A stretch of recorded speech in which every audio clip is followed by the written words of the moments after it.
آنے والا ہے۔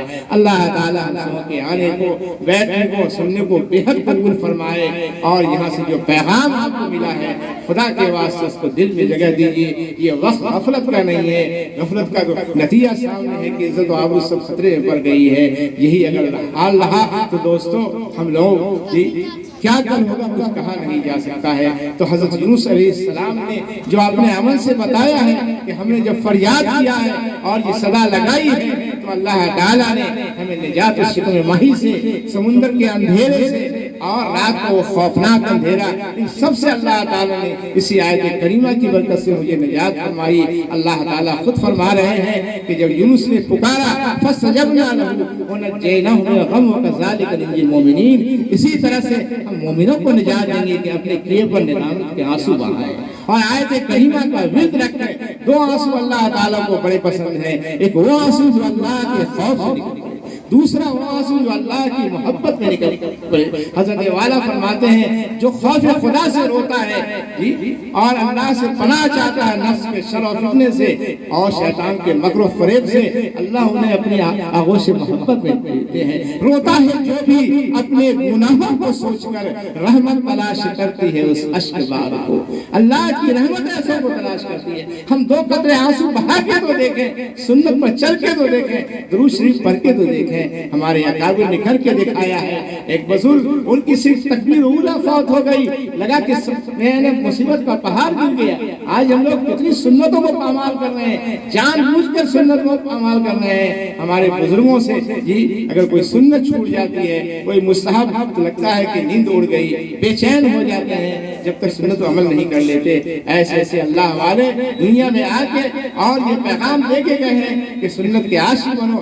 مجدد رحمۃ اللہ علیہ پر بے ہوشی کا عالم ہے، اور ہر اچھا کام ہمارے اکابر جو ہیں، یہ خانقاہ نظام کیا ہے، حضرت شاہ ہردوئی اپنے تمام متفسرین کو یہ تین سنت یاد کروایا کرتے تھے کہ دیکھو ان سنت پر عمل کرو گے تو تجربہ ہے کہ انشاءاللہ اور سنت پر چلنا آسان ہو جائے گا۔ اللہ تعالیٰ ولایت کا تاج رکھ دیں گے۔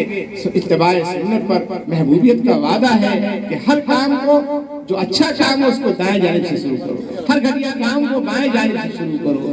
تو دوستو جب مسجد ہم جائیں تو دائیں قدم سے جائیں، نکلیں تو بائیں۔ یہ استحضار ہو کہ آقا صلی اللہ علیہ وسلم کی سنت ہے۔ کوئی سنت پر چل کے، بہت بڑے بزرگ فرماتے ہیں یہ اتنی بڑی کرامت ہے کہ ہواؤں پہ اڑنا اور پانی پہ چلنا اس کے کچھ نہیں اس کے مقابلے میں جو سنت سمجھ کے سنت کو زندہ کرتا ہے۔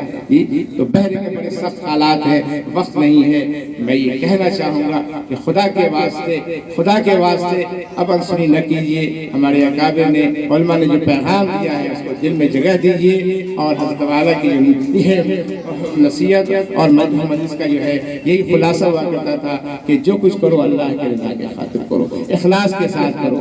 اگر اس عمل میں اخلاص نہیں تو وہی عمل جہنم میں پہنچا دے گا اگر اخلاص نہیں ہے۔ عمل کی روح ہے اخلاص، جب تک یہ نہ حاصل ہو نہیں آئے گی ایمان و عمل میں تیرے تابع چمک کیسے پیدا ہوگی۔ اور یہ اخلاص کی ضرورت حضرت نے فرمایا کہ خانقاہ کو لوگوں نے سمجھا ہی نہیں ہے یہاں سے کیسی دولت ملتی ہے۔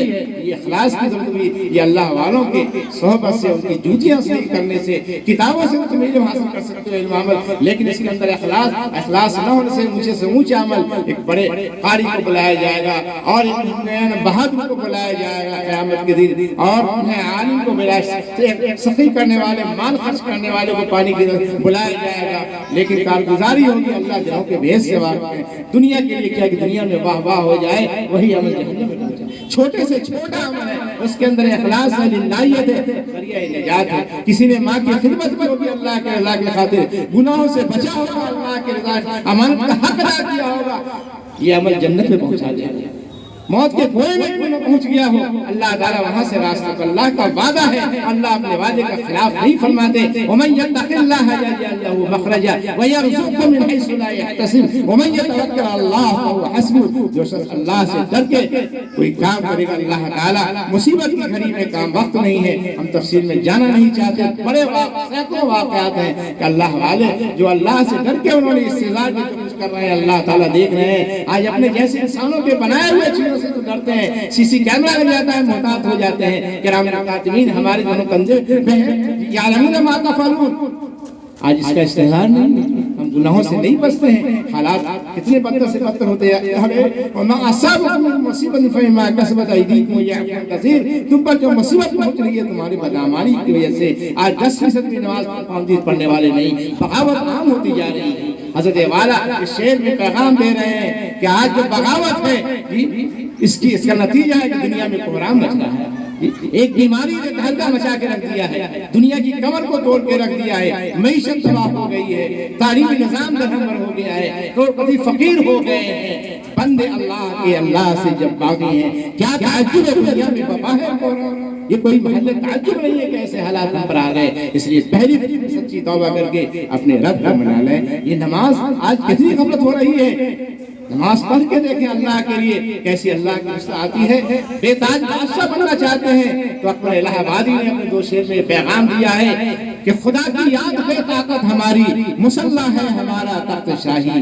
اللہ والوں کے سر پر تاج نہیں ہوتا ہے لیکن وہ بے تاج بادشاہ ہوتے ہیں اس نماز کی برکت سے، درود شریف پڑھنے کی برکت سے، اتباع سنت کی برکت سے وہ بادشاہ وقت ہوتے ہیں۔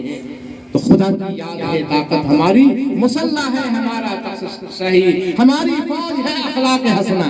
جب تک ہم آقا صلی اللہ علیہ وسلم کی سیرت کو نہیں اپنائیں گے، آج کے اخلاق کو نہیں اپنائیں گے، اس وقت تک ہماری حفاظت نہیں ہو سکتی ہے۔ ہماری فوج ہے اخلاق حسنہ، ہمارا حسن ہے ترک منائی۔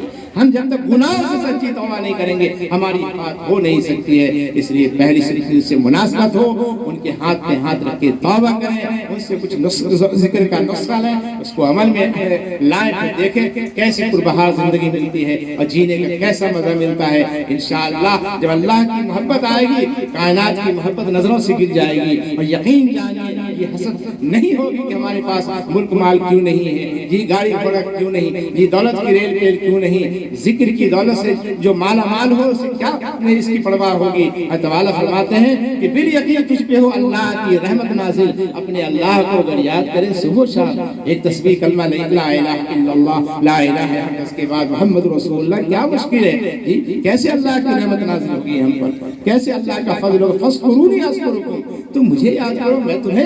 اللہ نے کیسی کیسی نعمتیں دے رکھی اس کا تصور نہیں تھا 10-20-25 سال پہلے جی۔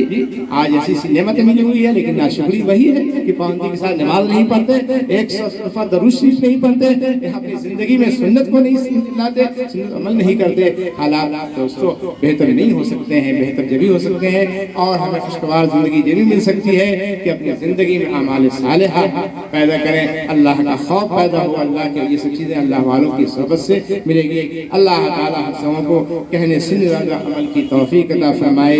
اسی چند شعر پر میں اپنے بیان کو ختم کرنا چاہوں گا کہ خدا کے تم ہو خدا تمہارا، خدا کے تم ہو خدا تمہارا، خدا کو راضی کرو خدا را، خدا سے جن کو ہے کچھ محبت یہی صدا وہ لگا رہے ہیں۔ اور یاد رکھیے کہ تنہا نہ چل سکیں گے محبت کی راہ میں، تنہا نہ چل سکیں گے محبت کی راہ میں، ہم چل رہے ہیں آپ میرے ساتھ آئیے، یوں چل سکیں گے آپ نہ اللہ کی طرف جب تک نہ اہل عشق کی صحبت میں آئیے۔ وآخر دعوانا الحمدللہ۔